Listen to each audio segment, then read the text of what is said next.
മാധുരപൂർണ്ണ പ്രശോഭിതം ഈ ജീവിതം, ആർദ്രമാം ദൈവസ്നേഹം നിറയും പൂവനം.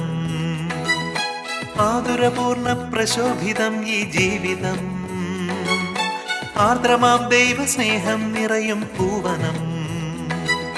സ്നേഹദീപനാളമായി വിളങ്ങും ധന്യജീവിതം.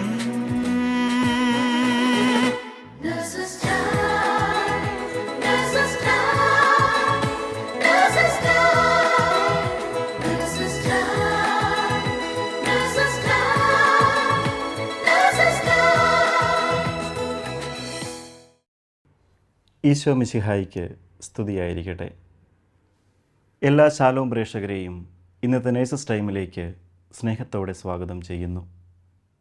വിശുദ്ധ യോഹന്നാൻ്റെ സുവിശേഷം 16-ാം അധ്യായം 13-ാം തിരുവചനത്തിൽ നാം ഇപ്രകാരം കാണുന്നു: സത്യാത്മാവ് വരുമ്പോൾ നിങ്ങളെ സത്യത്തിൻ്റെ പൂർണ്ണതയിലേക്ക് നയിക്കും. ജീവിതത്തിലെ വെല്ലുവിളികളെ നേരിട്ട സാഹചര്യങ്ങളിൽ പരിശുദ്ധാത്മാവിനെ കൂട്ടുപിടിച്ച് തങ്ങളുടെ ഭാരങ്ങളും പ്രയാസങ്ങളും ഈശോയിൽ സമർപ്പിച്ചുകൊണ്ട് പ്രതികൂല സാഹചര്യങ്ങളെ അതിജീവിച്ച് പ്രതിസന്ധികളിൽ തളരാതെ ഓരോ നിമിഷവും ജീവിക്കുന്ന ദുബായിൽ നിന്നുള്ള കുറച്ച് നേഴ്സുമാരെ നമുക്ക് ശ്രവിക്കാം.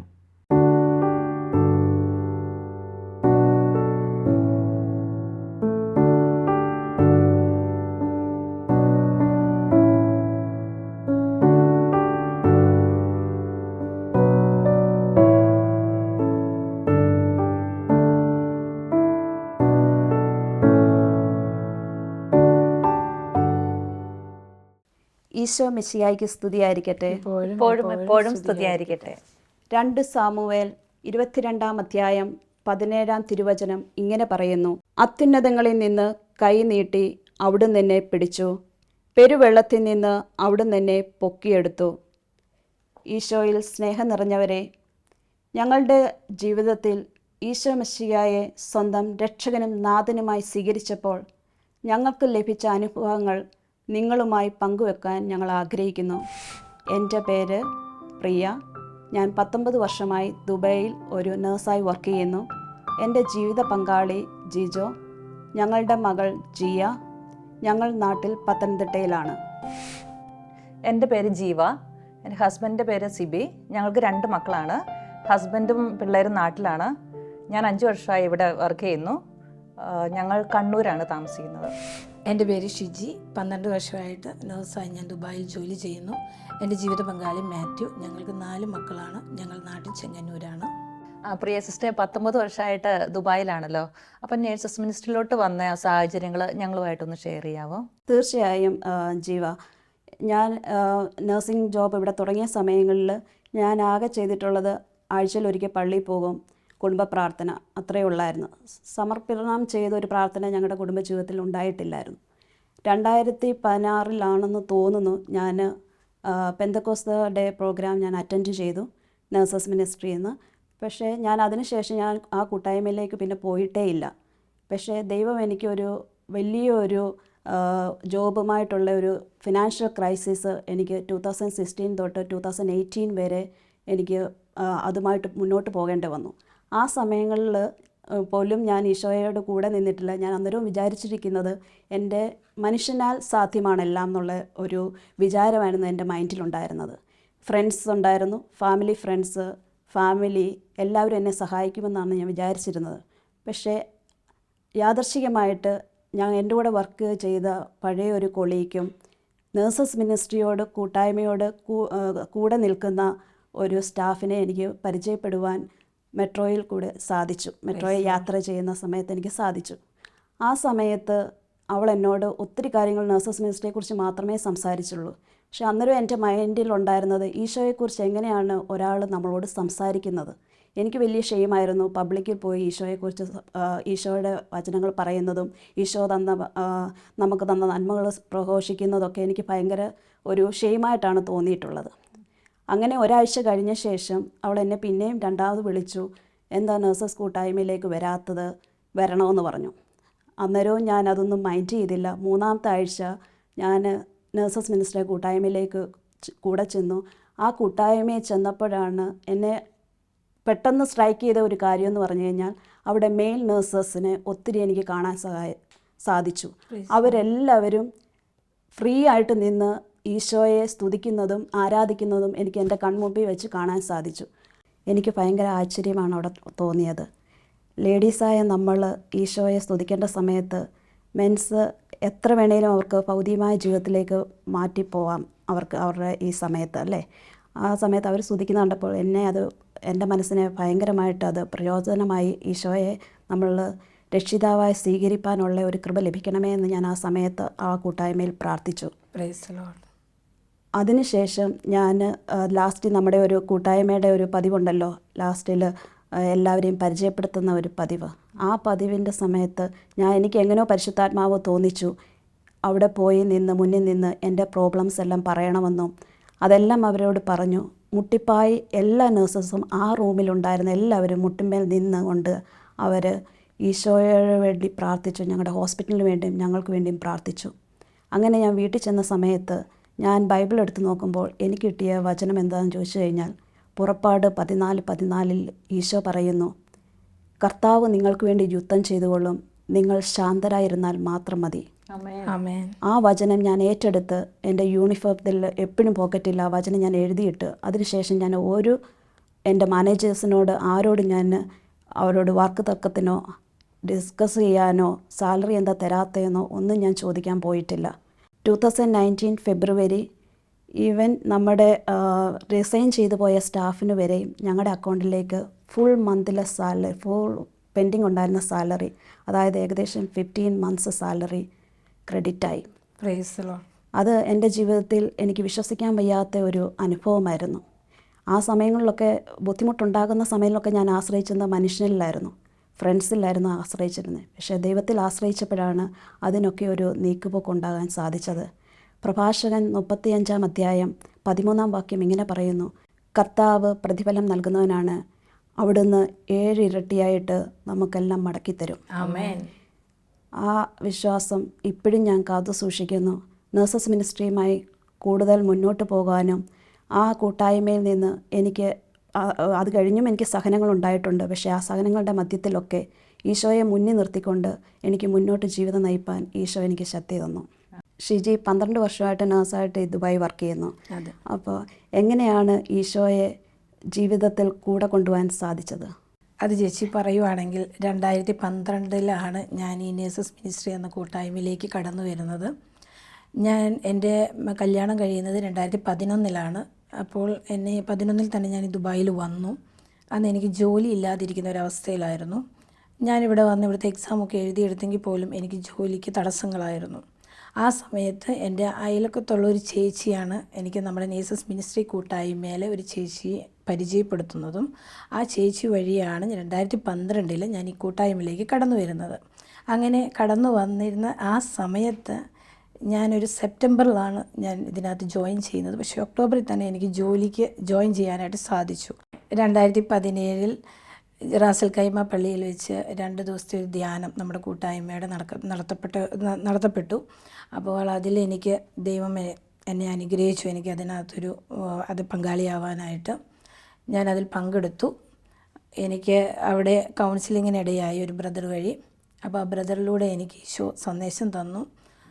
അന്നേരം എനിക്ക് 2 മക്കളാണ് ഉള്ളത്. അപ്പം എനിക്ക് ജോലിയൊന്നും വലിയ സാലറിയുള്ള ജോലിയൊന്നും അല്ല ദുബായിൽ, എന്നാൽ കഴിഞ്ഞു പോകാം അത്രയുള്ള ഒരു ജോലിയായിരുന്നു എനിക്ക് ദുബായിൽ.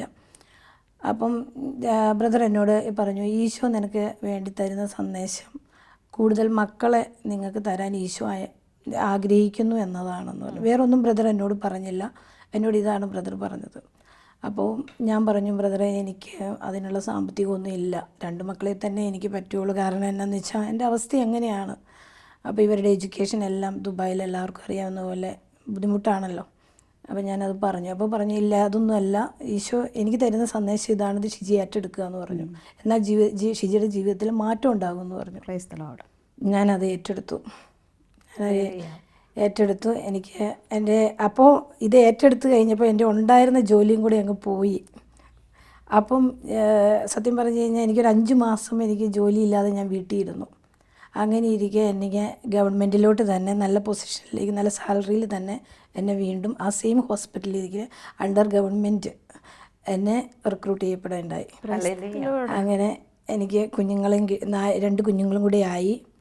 പിന്നെയും എനിക്ക് കുഴപ്പമൊന്നും എൻ്റെ ജീവിതത്തിൽ എൻ്റെ പ്രൊഫഷണൽ വാല്യൂ എന്താണെന്ന് എനിക്ക് മനസ്സിലാക്കി തന്നത് ഈ കൂട്ടായ്മയാണ്. കാരണം ഒരു നേഴ്സ് എന്ന് പറഞ്ഞാൽ ഞാൻ വിചാരിച്ചത് ശരിക്കും പറഞ്ഞാൽ നമുക്ക് പൈസ ഉണ്ടാക്കുന്ന ഒരു മാർഗം, അതായത് ഒരു ജോലി, അത്രയാണ് ഞാൻ വിചാരിച്ചിട്ടുള്ളത്. പക്ഷേ സത്യം പറഞ്ഞാൽ ഞാനിപ്പോൾ വർക്ക് ചെയ്യുന്ന ഹോസ്പിറ്റലിൽ ഞാൻ നിന്നപ്പോഴേ എനിക്ക് ശരിക്കും പറഞ്ഞാൽ ഒരു നേഴ്സ് എന്താണെന്ന്, ആ നേഴ്സിൻ്റെ വാല്യൂ എന്താണെന്ന് എനിക്ക് മനസ്സിലായി, നമ്മുടെ പ്രൊഫഷൻ്റെ വാല്യൂ എന്താണെന്ന്. അത് ശരിക്കും പറഞ്ഞാൽ പരിശുദ്ധ അമ്മ എലിസബത്തിനെ ശുശ്രൂഷിച്ചതുപോലെ 3 മാസം ഗർഭിണിയായിരുന്നപ്പോൾ എലിസബത്തിനെ ശുശ്രൂഷിക്കുകയുണ്ടായി. അപ്പോൾ അതുപോലെ നമ്മുടെ ഒരു ശുശ്രൂഷ ജീവിതത്തിലേക്ക് നമുക്ക് വന്നപ്പോൾ അത് മനസ്സും ശരീരവും നമ്മൾ ഒരുപോലെ, നമ്മൾ ആ ഒരു അർപ്പിത ജീവിതം നമ്മുടെ ആ പ്രൊഫഷണൽ ആ ഒരു ലൈഫിന് നമ്മൾ കൊടുക്കുമ്പോൾ നമുക്കുണ്ടാകുന്ന ആ ഒരു മാറ്റങ്ങളാണ് ഇപ്പോൾ എൻ്റെ ജീവിതത്തിൽ നടന്നുകൊണ്ടിരിക്കുന്നത്. അപ്പോൾ ഇത് ഞാൻ ഏറ്റെടുത്തപ്പോഴാണ് എൻ്റെ ഭൗതികമായ കാര്യങ്ങളും എല്ലാം ഈശോ ഏറ്റെടുത്തത്. ഞാൻ അതുപോലെ എൻ്റെ പ്രാർത്ഥനാ ജീവിതത്തിൽ എനിക്ക് മാറ്റം വന്നു. ഇപ്പോൾ ഇതിലെല്ലാം ബേസിക്കലി ഞാനൊരു ഓർത്തഡോക്സ് ഫാമിലിയാണ്. അപ്പോൾ എനിക്ക് സത്യം പറഞ്ഞാൽ ഞങ്ങളുടെ ജീവിതത്തിൽ ജപമാലയില്ല, ഞങ്ങളുടെ പള്ളിയിൽ ജപമാലയില്ല. മാതാവിനോട് പ്രാർത്ഥിക്കുന്നു, അത് വിശുദ്ധ കുർബാനയുടെ മധ്യത്തിൽ ഞങ്ങൾക്ക് മധ്യസ്ഥ പ്രാർത്ഥന എന്ന് പറഞ്ഞിട്ടൊരു പ്രാർത്ഥനയാണ്. പക്ഷേ ഇതിൽ വന്നു കഴിഞ്ഞപ്പോൾ ജപമാല പ്രാർത്ഥിക്കാനായിട്ട് കഴിയുന്നു, കരുണക്കൊന്തയെക്കുറിച്ച് പ്രാർത്ഥിക്കുന്നു. അപ്പോൾ ഇതെല്ലാം ചൊല്ലി പ്രാർത്ഥിക്കുമ്പോൾ ജീവിതത്തിലുണ്ടാകുന്ന മാറ്റങ്ങൾ ഞാൻ അറിഞ്ഞത് ഈ കൂട്ടായ്മയോട് കൂടി നിന്ന് കഴിഞ്ഞപ്പോഴാണ്.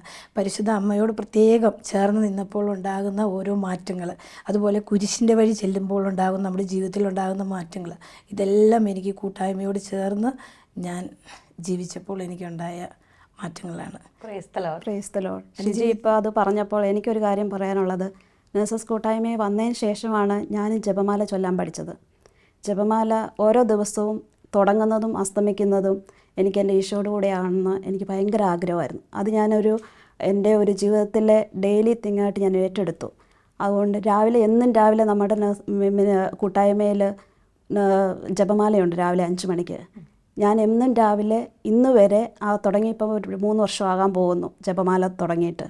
3 വർഷവും 4 മണിക്ക് ഈശോയ്ക്ക് വേണ്ടി സമയം 1 മണിക്കൂർ എൻ്റെ പേഴ്സണൽ കാര്യങ്ങൾക്ക് വേണ്ടി ഈശോയുടെ മുന്നിൽ സമർപ്പിക്കുന്നതിനൊക്കെ സാധിക്കുന്നു. 5 മണിയാകുമ്പോഴത്തേക്കും ആ ജപമാലയെ കൂടെ എനിക്ക് അന്നത്തെ ദിവസം ഡ്യൂട്ടി സമയങ്ങളിലെല്ലാം പോകുന്നതിന് മുന്നേ എനിക്ക് അന്നത്തെ ദിവസം ആ ജപമാല കഴിയുമ്പോൾ ഉള്ള ആ പ്രചോദനവും ആ ഈശോയോട് കൂടുതൽ അടുക്കുന്നതിനും ആ ഈശോയെ കൈ പിടിച്ചുകൊണ്ട് അന്നത്തെ ദിവസം മുഴുവനും നടക്കുന്നതിനും നമ്മൾ ഉറങ്ങുന്നിടം വരെയും ഈശോയുടെ കൂടെ നടക്കുന്നതിനും ഒക്കെ എനിക്ക് സാധിച്ചിട്ടുണ്ട്. ഇപ്പോൾ പ്രിയ ചേച്ചി പറഞ്ഞതുപോലെ, പ്രിയ ചേച്ചി ആഴ്ചയിൽ ഒരിക്കൽ പള്ളിയിൽ പോകുന്നതല്ലേ പറഞ്ഞത്. അപ്പം ഞാനും അങ്ങനത്തെ ഒരു വ്യക്തി തന്നെയായിരുന്നു. കാരണം എൻ്റെ മമ്മി ചെറുപ്പം മുതൽ ഭയങ്കര സ്ട്രിക്റ്റ് ആയിരുന്നു ഈ സൺഡേ സ്കൂൾ പഠിക്കണമെന്ന്. പക്ഷെ ഞങ്ങൾക്ക് ഇഷ്ടമല്ലായിരുന്നു. പ്രത്യേകിച്ച് എനിക്ക്, ഞങ്ങൾ 3 മക്കളാണ്, പക്ഷേ എനിക്ക് ഇഷ്ടമല്ലായിരുന്നു. അപ്പം ഞാൻ പറയും, മമ്മിക്ക് എന്താ ഇത്ര നിർബന്ധം ഞാൻ സൺഡേ സ്കൂൾ പഠിക്കണമെന്ന്. പക്ഷെ മമ്മി പറയും 10ാം ക്ലാസ് വരെ പഠിച്ചേ പറ്റൂ എന്ന് പറയും.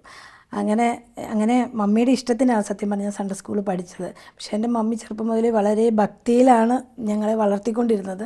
പക്ഷേ ഞങ്ങൾ ശരിക്കും പറഞ്ഞാൽ മമ്മിയോട് എതിരായിരുന്നു ആ ഒരു കാര്യത്തിൽ. ഞായറാഴ്ച പള്ളിയിൽ പോകുക എന്നൊക്കെ പറയുമ്പോൾ ഞങ്ങൾക്ക് ഫുഡ് തരത്തില്ലായിരുന്നു. എന്നാൽ പള്ളിയിൽ പോയിട്ട് വന്നിട്ട് കഴിച്ചാൽ മതി. അതുപോലെ സന്ധ്യാപ്രാർത്ഥന ഞങ്ങളോട് എപ്പോഴും പറയുമായിരുന്നു, ഈശോയ്ക്കുള്ള ഭക്ഷണം ആദ്യം കൊടുക്ക്, എന്നിട്ട് മതി നിങ്ങൾ ഭക്ഷണം കഴിച്ചാൽ മതി എന്ന് പറയും. അങ്ങനെ അത്താഴം ഞങ്ങൾക്ക് വളരെ വൈകി, എന്നുവെച്ചാൽ പ്രാർത്ഥിച്ചില്ലെങ്കിൽ ഞങ്ങൾക്ക് ഭക്ഷണമില്ലായിരുന്നു.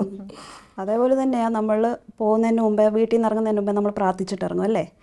അതേപോലെ തിരിച്ചു വരുമ്പോൾ എൻ്റെ ജീവിതത്തിൽ ഞാൻ ഒരിക്കലും നന്ദി പറയാറേ ഇല്ലായിരുന്നു. പക്ഷേ ഈ കൂട്ടായ്മയിലേക്ക് വന്നതിന് ശേഷം എനിക്ക് ആ നന്ദി എപ്പോഴും പറഞ്ഞിട്ടേ എനിക്ക് എൻ്റെ ബാഗ് പോലും ഞാൻ താഴെ വെക്കാറുള്ളൂ. ആ ഒരു കൃപ ഈ കൂട്ടായ്മയിൽ നിന്നാണ് എനിക്ക് ലഭിച്ചത്. ജീവ ദുബായിൽ വന്നിട്ടിപ്പോൾ 5 വർഷമായില്ലേ. ഈ 5 വർഷമായിട്ട് നമ്മുടെ കൂട്ടായ്മയോട് ചേർന്ന് നിൽക്കുന്ന ഒരു ജീവിതമാണ് നയിക്കുന്നത്. അപ്പോൾ ഈ കൂട്ടായ്മയിലോട്ട് വന്നതിന് ശേഷം ജീവയുടെ വ്യക്തി ജീവിതത്തിലും കുടുംബ ജീവിതത്തിലും അതുപോലെ തന്നെ ജോലി മേഖലകളിലും ഒത്തിരി മാറ്റങ്ങൾ ഉണ്ടായിട്ടുണ്ടല്ലേ. അതേപ്പറ്റി പറയുകയാണെങ്കിൽ സിസ്റ്ററെ, ഞാൻ 2015 സൗദിയിൽ വെച്ചിട്ടാണ് നേഴ്സസ് മിനിസ്ട്രിയെ പറ്റി ആദ്യമായിട്ട് അറിയാൻ കഴിഞ്ഞത്. അവിടെ എൻ്റെ റൂംമേറ്റ് വഴി അന്ന് അവിടെ ഒരു 1 ഡേ പ്രോഗ്രാം ഉണ്ടായിരുന്നു. അതെന്നെ ഭയങ്കരമായിട്ട് സ്പർശിച്ചു. അത് കഴിഞ്ഞ് ഞാൻ സൗദിയിൽ എനിക്ക് ഒത്തിരി കാലം നിൽക്കാൻ പറ്റിയില്ല. അത് കഴിഞ്ഞ് ഞാൻ ദുബായിലേക്ക് കടന്നു വരികയും പിന്നെ ദുബായിൽ വെച്ച് ഞാൻ നേഴ്സസ് മിനിസ്ട്രിയുടെ പ്രോഗ്രാം ഇവിടെ ഉണ്ടോ എന്ന് അന്വേഷിച്ച് കണ്ടുപിടിക്കുമായിരുന്നു. അങ്ങനെയാണ് ഒരു നേഴ്സ് വഴി ഞാൻ അങ്ങനെ നേഴ്സസ് മിനിസ്ട്രിയിലോട്ട് നമ്മുടെ പ്രോഗ്രാമിലേക്ക് കടന്നു വന്നത്.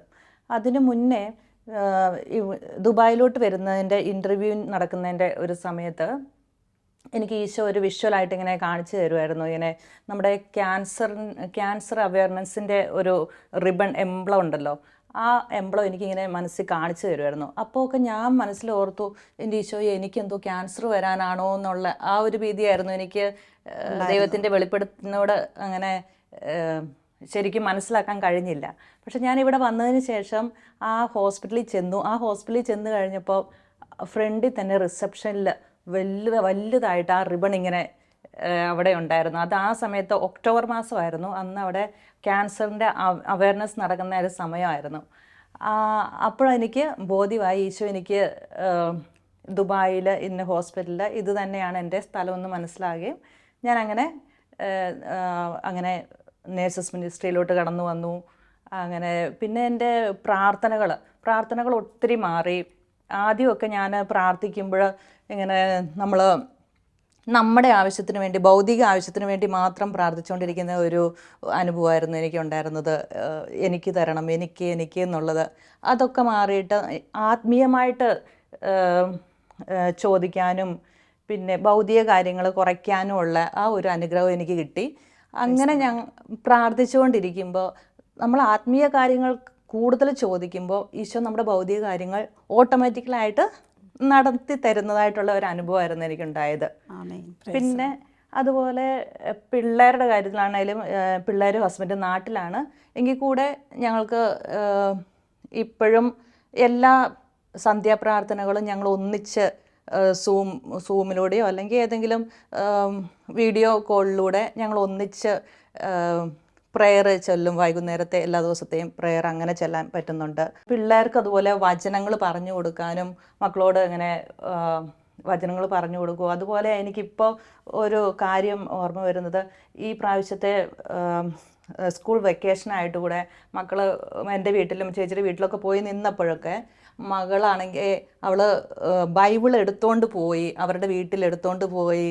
എന്നിട്ട് അപ്പോൾ അവിടെ വലിയൊരു അനുഗ്രഹം പിള്ളേരുടെ. അതെ അതൊക്കെ കേട്ടപ്പോൾ എനിക്ക് ഞാൻ ബൈബിൾ എടുത്തിട്ടുണ്ട് അമ്മയെന്നൊക്കെ പറഞ്ഞപ്പോൾ എനിക്ക് ഭയങ്കര ഒരു മനസ്സിൽ നല്ലൊരു സന്തോഷം തോന്നി. നമ്മൾ പറഞ്ഞു കൊടുക്കുന്ന അവരെ സ്വീകരിക്കുന്നുണ്ടല്ലോ ഈശോ, ആ കൃപ അവൾക്ക് കൊടുത്തതിനൊക്കെ എനിക്ക് നല്ലൊരു സന്തോഷം ഉണ്ടായി. ഇപ്പം ജീവ പറഞ്ഞ പോലെ എൻ്റെ ജീവിതത്തിലും അങ്ങനെ ഒരു അനുഭവം ഉണ്ടായിട്ടുണ്ട്. നമ്മുടെ ഈ കൂട്ടായ്മ നടത്തുന്നത് മൊത്തം ഈ കൊറോണ കാലത്ത് സൂം വഴിയാണ് അല്ലേ. അന്നേരം എൻ്റെ ഒരു മുന്നിൽ ഞാൻ നിർബന്ധിച്ചിട്ട് എൻ്റെ വീട്ടുകാരോട് ഞാനും ഇങ്ങനെ ഒരു സൂം കൂട്ടായ്മ സ്റ്റാർട്ട് ചെയ്തു. എല്ലാ ആഴ്ചയിലും കുടുംബമായിട്ട് ഞങ്ങൾ 3 പെൺപിള്ളേരാണ് ഫാമിലിയായിട്ട്, പിന്നെ പേരൻസും. അവർ ലോകത്തിൻ്റെ പല ഭാഗങ്ങളിലാണ് ഇരിക്കുന്നത്. പക്ഷേ ആഴ്ചയിൽ ഒരിക്കൽ ഞങ്ങൾക്ക് ഒന്നിച്ച് സൂമിൽ കൂട്ടായ്മ നടത്തുന്നതിനും ഈശോയെ കിട്ടിയ അനുഗ്രഹങ്ങൾ പങ്കുവെക്കുന്നതിനും ആഴ്ചയിൽ എപ്പോഴും ഞങ്ങൾക്ക് സാധിക്കുന്നുണ്ട്. ഈ 3 വർഷമായിട്ടും ഇപ്പോഴും അത് കണ്ടിന്യൂ ചെയ്യുന്നുണ്ട്. അത് വലിയൊരു കാര്യം അല്ലേ. ബൈബിളിൽ ഒരു വചനം പറയുന്നുണ്ട്, ജെറമ്യ പ്രവാചകൻ്റെ പുസ്തകം 29:11. ഇതിൽ പറയുന്നത്, കർത്താവ് അരുളി ചെയ്യുന്നു, നിങ്ങളെക്കുറിച്ചുള്ള പദ്ധതി എൻ്റെ മനസ്സിലുണ്ട്. നിങ്ങളുടെ നാശത്തിനല്ല ക്ഷേമത്തിനുള്ള പദ്ധതിയാണ്, നിങ്ങൾക്ക് ശുഭമായ ഭാവിയും പ്രത്യാശയും നൽകുന്ന ഒരു പദ്ധതി. സത്യം പറഞ്ഞാൽ എൻ്റെ ജീവിതത്തിൽ, എൻ്റെ ചെറുപ്പം മുതലുള്ള ജീവിതത്തിൽ എനിക്ക് ഇങ്ങനെയൊന്നും ആയിത്തീരാൻ പറ്റുമെന്നോ എനിക്കിങ്ങനെ ഒരു ജീവിതം നയിക്കാൻ പറ്റുമെന്നോ ഒന്നും ഞാൻ സ്വപ്നത്തിൽ പോലും വിചാരിച്ചിട്ടില്ല. പക്ഷേ എൻ്റെ ദൈവത്തിന് അന്നേ എന്നെക്കുറിച്ചൊരു പദ്ധതി ഉണ്ടായിരുന്നു. എൻ്റെ ജീവിതത്തിൽ എൻ്റെ ദൈവം എൻ്റെ പ്രൊഫഷണൽ ലൈഫിലും അതുപോലെ തന്നെ എൻ്റെ വ്യക്തിപരമായ ജീവിതത്തിലും അതുപോലെ എൻ്റെ കുടുംബ ജീവിതത്തിലും എന്നെ ശരിക്കും പറഞ്ഞാൽ എൻ്റെ കൈ പിടിച്ച് ഈശോ എന്നെ നടത്തുന്നു. എൻ്റെ ഏത് ക്രൈസിസ് ഉണ്ടായാലും ഞാൻ ഇതുവരെ തളർന്നു പോയിട്ടില്ല. അവിടെ എല്ലാം ഈശോ എന്നെ കരം പിടിച്ചെന്നെ നടത്തുന്നു. ഷിജി പറഞ്ഞ പോലെ എൻ്റെ ജീവിതത്തിലും വലിയൊരു അനുഭവം എനിക്ക് അനുഭവിക്കാനിടയായി. ദൈവത്തിൻ്റെ കൃപ. 2022 ജനുവരി 1st വീക്കോടുകൂടി എൻ്റെ ജോലി നഷ്ടപ്പെട്ടു. പക്ഷേ 2021 ഡിസംബർ പകുതിയോടുകൂടി എനിക്കൊരു ഗവൺമെൻറ് സെക്ടറിൽ ഇൻ്റർവ്യൂ അറ്റൻഡ് ചെയ്യുന്നതിന് സാധിച്ചു. പക്ഷേ ഈ ജോലി നഷ്ടപ്പെട്ട കാര്യം എൻ്റെ ഫാമിലിയോട് ഞാൻ പറഞ്ഞിട്ടില്ല. അതേപോലെ തന്നെ ആ സെയിം ഡേയിൽ തന്നെ ഞാൻ അവർക്ക് മെയിൽ അയച്ചു, എന്തുവായി ഈ ഇൻ്റർവ്യൂവിൻ്റെ ഫീഡ്ബാക്ക് അറിയാൻ വേണ്ടി. പക്ഷേ അവർ ഉടനെ തന്നെ എനിക്ക് റിപ്ലൈ ചെയ്തു, നീ സെലക്ട് ആയിട്ടുണ്ട്, ഞങ്ങൾ ഉടനെ വിളിക്കാമെന്ന് പറഞ്ഞു. ആ സമയത്ത് ഞാൻ ദൈവത്തിൻ്റെ കൃപ ഒത്തിരി അനുഭവിച്ചതാണ്. ഞാൻ ഏത് പ്രതിസന്ധികളിലും നമ്മൾ ദൈവത്തെ കൂടുതൽ മുറുക്കി പിടിച്ചാൽ നമ്മുടെ ജീവിതത്തിൽ വിജയമല്ലാതെ ഒന്നും ലഭിക്കുകയില്ലെന്ന് ഞാൻ വിശ്വസിക്കുന്ന ഒരാളാണ്. സഹനങ്ങളിൽ കൂടി കടന്നു പോയാലും എല്ലാ സഹനങ്ങളും ദൈവത്തിൻ്റെ മുമ്പിൽ സമർപ്പിച്ചുകൊണ്ട് മുന്നോട്ട് ജീവിതം നയിപ്പാൻ എനിക്ക് സാധിക്കുന്നുണ്ട് ഇതുവരെ. നമ്മുടെ മത്തായി 6:8 വചനം ഇങ്ങനെ പറയുന്നു, നിങ്ങൾ ചോദിക്കുന്നതിന് മുമ്പ് തന്നെ നിങ്ങളുടെ ആവശ്യം നിങ്ങളുടെ പിതാവ് അറിയുന്നു. കാരണം നമ്മളെല്ലാവരും വിചാരിക്കും, അയ്യോ എൻ്റെ ജോലി പോയല്ലോ, പക്ഷേ ദൈവം അതിന് മുന്നേ തന്നെ നമ്മൾക്കുള്ള പദ്ധതി അവിടെ തയ്യാറാക്കി കഴിഞ്ഞു. അതുകൊണ്ട് നമ്മളെല്ലാവരും മറ്റുള്ളവരോടും പറഞ്ഞു കൊടുക്കേണ്ടത്, ഏത് സഹനങ്ങൾ വന്നാലും ദൈവത്തിനൊരു പദ്ധതിയുണ്ട്. ആ പദ്ധതിക്കനുസരിച്ച് നമ്മൾ നന്മയുള്ളവരായി മുന്നോട്ട് ജീവിക്കാൻ നമുക്ക് സാധിക്കണം. അതിനൊക്കെ എപ്പോഴും നന്ദിയുള്ളവരായി ഓരോ നിമിഷവും നമ്മളെ നടത്തുന്ന ദൈവത്തിന് നമുക്ക് നന്ദി പറഞ്ഞുകൊണ്ട് ജീവിക്കാനുള്ള ഒരു കൃപ ലഭിക്കാൻ നമുക്ക് ഓരോരുത്തർക്കും ഓരോ ദിവസവും പ്രാർത്ഥിപ്പാൻ ഇടയാകട്ടെ എന്ന് ഞാൻ പ്രാർത്ഥിക്കുന്നു. ദൈവത്തിന് നന്ദി. വിശുദ്ധ അൽഫോൻസാമ്മയെ പോലെ സഹനങ്ങൾ ഏറ്റെടുത്ത് ജീവിതം മുമ്പോട്ട് പോയാൽ നമുക്ക് ഒത്തിരി ഉയർച്ചയിലെത്താനായിട്ട് കഴിയും. പക്ഷെ എല്ലാവരും സഹനം വന്നു കഴിഞ്ഞാൽ അത് നേരിടുക്കാൻ, ജീവിതത്തിലോട്ട് എടുക്കാൻ എല്ലാവർക്കും പാടാണ്. പക്ഷെ സഹനം ഉണ്ടെങ്കിൽ മാത്രമേ നമുക്കൊരു ദൈവഭക്തിയിലോട്ട് കയറാനും അതുപോലെ തന്നെ ആ പ്രാർത്ഥനയുടെ ആത്മീയമായ ഒരു ജീവിതത്തിലേക്ക് നമുക്ക് മുമ്പോട്ട് പോകാനും നമുക്ക് സാധിക്കുകയുള്ളൂ. കാരണം നമ്മൾ ഭൗതികമായിട്ട് തന്നെ എനിക്ക് മുമ്പോട്ട് പോകണം എന്ന് വിചാരിച്ച് നമ്മൾ ജീവിച്ചാൽ നമുക്കൊരിക്കലും മുമ്പോട്ട് പോകാനായിട്ട് കഴിയത്തില്ല. ഞാൻ ഒരിക്കലും നമ്മൾ വിശുദ്ധരുടെ അവരുടെ ജീവചരിത്രമൊക്കെ എടുത്ത് വായിച്ചാൽ നമുക്ക് നമ്മുടെ ജീവിതത്തെ നമുക്ക് ഇച്ചിരിയോടെ നമുക്ക് അത് സഹായിക്കും, നമ്മളെ മുമ്പോട്ട് പോകാനായിട്ട്, ഒരു ആത്മീയ ജീവിതം നയിക്കാനായിട്ട് നമ്മളെ സഹായിക്കും. കാര്യം ഒരിക്കലും നമുക്കൊരു ഭൗതിക ജീവിതത്തിലേക്ക് പിന്നെ നമുക്ക് തോന്നത്തില്ല. എനിക്ക് അങ്ങനെ പലതവണ എനിക്ക് ഫീൽ ചെയ്തിട്ടുണ്ട്.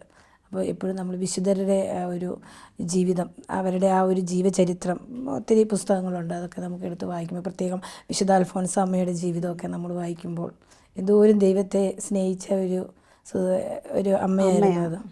അപ്പോൾ ജീവിതം വന്നു കഴിഞ്ഞപ്പോൾ ഒരിക്കലും ഒരു ലൗകികമായൊരു സുഖത്തിലേക്ക് ഒരിക്കലും വിശുദ്ധ അൽഫോൻസാമ്മ പോയിട്ടില്ല, അല്ലേ? അപ്പം അതുപോലെ നമുക്ക് ഓരോരുത്തർക്കും ഒരു വിശുദ്ധ ജീവിതം നയിക്കാൻ ഇത് പ്രത്യേകിച്ച് നമ്മുടെ നേഴ്സസ് എന്ന് പറഞ്ഞ ഒരു കൂട്ടായ്മ ആ പ്രൊഫഷൻ തന്നെ, അത് തന്നെ ഒരു വലിയൊരു ശുശ്രൂഷ മേഖലയല്ലേ? അപ്പോൾ അങ്ങനെ നമുക്ക് ജീവിക്കാം, നമുക്ക് ഓരോരുത്തർക്കും അങ്ങനെ ജീവിക്കാനായിട്ട് ദൈവം നമ്മളെ സഹായിക്കട്ടെ. അതിനുവേണ്ടി നമുക്ക് പ്രാർത്ഥിക്കാം. അൽഫോൻസാമ്മയുടെ കാര്യം പറഞ്ഞപ്പോൾ ഞാനും ഒരു കാര്യം ഓർത്തത്, എളിമയെ പറ്റി. അൽഫോൻസാമ്മ എളിമയുടെ നല്ലൊരു മധ്യസ്ഥയായിരുന്നല്ലോ. തീർച്ചയായും. അപ്പോൾ ആദ്യമൊക്കെ ഇങ്ങനെ ജോലി ചെയ്യുമ്പോൾ പേഷ്യൻസ് ഒക്കെ നമ്മളോട് വന്ന് നല്ലത് കൺഗ്രാറ്റ്സ് ഒക്കെ പറയുമ്പോൾ നമ്മൾ നമ്മുടെ കഴിവ് കൊണ്ടെന്നുള്ള ഒരു വിചാരമായിരുന്നു ആദ്യം ആത്മീയയിൽ പോകുന്നതിന് മുന്നേ, ഭൗതികമായിട്ട് ജീവിച്ചപ്പോൾ. അത് കഴിഞ്ഞ് നേഴ്സസ് മിനിസ്ട്രി വെച്ചിട്ട് ഞാനൊരു ടോക്ക് കേട്ടു, ഈശോ നമ്മുടെ കൂടെ ഉണ്ടെങ്കിൽ, മീൻസ് ഇങ്ങനെ കഴുതയുടെ പുറത്തിരിക്കുന്ന ഈശോ. അപ്പോൾ പിന്നെയാണ് ഞാൻ ചിന്തിച്ചത്, ഈശോ എൻ്റെ പുറത്തിരിക്കുന്നത് കൊണ്ടാണ് അവർക്ക് എന്നോട് പറയുന്നത്, അല്ലാതെ എൻ്റെ മുഖം കണ്ടിട്ടല്ല അവർ പറയുന്നതെന്നുള്ള ആ ഒരു ചിന്തയിലോട്ട് വന്നപ്പോൾ, അങ്ങനെ ചിന്തിച്ചു തുടങ്ങി. ജോലി ചെയ്തപ്പോൾ ഒരു ഡോക്ടർ തന്നെ എന്നോട് വന്ന് പറയാനിടയായി, my all patients are saying about you, good about you അങ്ങനെ പറഞ്ഞു. അത് പറഞ്ഞപ്പോൾ എനിക്ക് ഈശോയ്ക്ക് മഹത്വം കൊടുത്തപ്പോഴാണ് അപ്പോൾ നമുക്കതിൻ്റെ ഒരു വില മനസ്സിലായത്. നമ്മൾക്കല്ല, മഹത്വം എപ്പോഴും ഈശോയ്ക്കാണെന്നുള്ളത്. ഈവൻ ഞാൻ വിശ്വസിക്കുന്നു ഈ ഒരു പ്രൊഫഷനിലേക്ക് നമ്മളെ കൊണ്ടുവന്നത് തന്നെ ദൈവത്തിൻ്റെ വലിയൊരു കരുതലും വലിയൊരു പദ്ധതിയായിരുന്നു, അല്ലേ? അല്ലെങ്കിൽ എനിക്ക് ഏതൊരു പ്രൊഫഷനും എനിക്ക് പറ്റത്തില്ലായിരുന്നു. എൻ്റെ സാഹചര്യം അത് തന്നെയല്ലേ. ഇപ്പം ഞാൻ പറഞ്ഞ പോലെ തന്നെ ഈ പ്രായത്തിൽ എനിക്കൊരു ഗവൺമെൻറ് സെക്ടറിൽ ജോലി ലഭിക്കുക എന്ന് പറഞ്ഞാൽ ആർക്കും വിശ്വസിക്കാൻ പറ്റത്തില്ല. ഇപ്പം വരുന്ന പുതിയ ന്യൂ ജോയിനേഴ്സ് എന്നോട് ചോദിക്കാറുണ്ട് എത്ര ഏജെന്ന്. കാരണം ആർക്കും വിശ്വസിക്കാൻ പറ്റുന്ന ഈ ഏജിൽ ഒരു ഗവൺമെൻറ് സെക്ടറിൽ ജോലി കിട്ടുക എന്നുള്ളത് അത് ദൈവത്തിൻ്റെ ഒരു പദ്ധതിയാണ്. നമ്മൾ ഒന്നിനെക്കുറിച്ചും വിചാരപ്പെടേണ്ട, അവിടെ നിന്നെല്ലാം കരയറ്റും. ഈശോ നമ്മുടെ ജീവിതത്തിൽ ഇത്രയേറെ അനുഗ്രഹങ്ങൾ നൽകി. നമ്മൾ ഓരോരുത്തരുടെ ജീവിതത്തിലും, വ്യക്തിപരമായ ജീവിതത്തിലും, കുടുംബജീവിതത്തിലും, ജോലി മേഖലകളിലൊക്കെ നമുക്ക് അതിന് നന്ദി പറഞ്ഞ് ഈശോയെ മഹത്വപ്പെടുത്തിക്കൊണ്ട് നമുക്കൊരു പാട്ട് ദൈവത്തിന് വേണ്ടി സമർപ്പിക്കാം. അങ്ങു തന്ന ദാനത്തിനായി നന്ദിയേകിടാം, അങ്ങു തന്ന സ്നേഹത്തിനായി നന്ദിയേകിടാം. നന്മരൂപനേ നല്ല ദൈവമേ, നന്മരൂപനേ നല്ല ദൈവമേ, നന്ദി ദൈവമേ, നന്ദി ദൈവമേ, നിത്യവും നിത്യവും നന്ദി ദൈവമേ, നിത്യവും നിത്യവും നന്ദി ദൈവമേ. വിശുദ്ധ യോഹന്നാൻ്റെ സുവിശേഷം 14 അധ്യായം 6 തിരുവചനത്തിലൂടെ ഈശോ നമ്മോട് പറയുന്നു, വഴിയും സത്യവും ജീവനും ഞാനാണ്. വഴിയും സത്യവും ജീവനുമായ ഈശോയെ തിരിച്ചറിഞ്ഞ, തേനിലും മധുരമായ ഈശോയെ രുചിച്ചറിഞ്ഞ ഈ നഴ്സുമാരെ ഓർത്ത് നമുക്ക് ഈശോയ്ക്ക് നന്ദി പറയാം. ലോകം മുഴുവനിലുമുള്ള എല്ലാ നഴ്സുമാരും ഈശോയെ രുചിച്ചറിയുവാനായി നമുക്ക് പ്രാർത്ഥിക്കാം. അതിനുള്ള കൃപയ്ക്കായി ലോകമെമ്പാടുമുള്ള എല്ലാ നഴ്സുമാരെയും അവരുടെ കുടുംബങ്ങളെയും പരിശുദ്ധ അമ്മയുടെ വിമല ഹൃദയം വഴിയായി ഈശോയ്ക്ക് സമർപ്പിച്ചുകൊണ്ട് നമുക്ക് പ്രാർത്ഥിക്കാം. ഓരോ നഴ്സും ഒരു വിശുദ്ധനായി, ഒരു വിശുദ്ധയായി തീരട്ടെ. ആമേൻ. ദൈവമാതാവും ഞങ്ങളുടെ അമ്മയുമായ കന്യകാമറിയമേ, ഫാത്തിമാനാഥേ, എന്നെയും എൻ്റെ കുടുംബത്തെയും തിരുസഭയെയും മാനവകുലത്തെയും ലോകമെമ്പാടുമുള്ള നേഴ്സുമാരെയും അങ്ങേ വിമല ഹൃദയത്തിന് പ്രതിഷ്ഠിക്കുന്നു. അങ്ങേ ശക്തിയുള്ള സംരക്ഷണത്തിൽ ഞങ്ങളെ കാത്തുകൊള്ളണമേ. അങ്ങ് ഞങ്ങളുടെ നാഥയും സംരക്ഷകയുമാകണമേ. ആത്മീയവും ശാരീരികവുമായ സകല അപകടങ്ങളിലും ക്ലേശങ്ങളിലും നിന്ന് ഞങ്ങളെ രക്ഷിച്ചുകൊള്ളണമേ. എല്ലാറ്റിലും ദൈവേഷ്ടം കണ്ടെത്തി നിറവേറ്റുവാനും യേശുവിൻ്റെ തിരുഹൃദയത്തിന് പ്രീതികരമായ വിധത്തിൽ ജീവിച്ച് സ്വർഗഭാഗ്യത്തിലെത്തിച്ചേരുവാനും കാരുണ്യനാഥേ, ഞങ്ങളുടെ സ്നേഹമുള്ള അമ്മേ, ഞങ്ങളെ സഹായിക്കണമേ. ആമേൻ.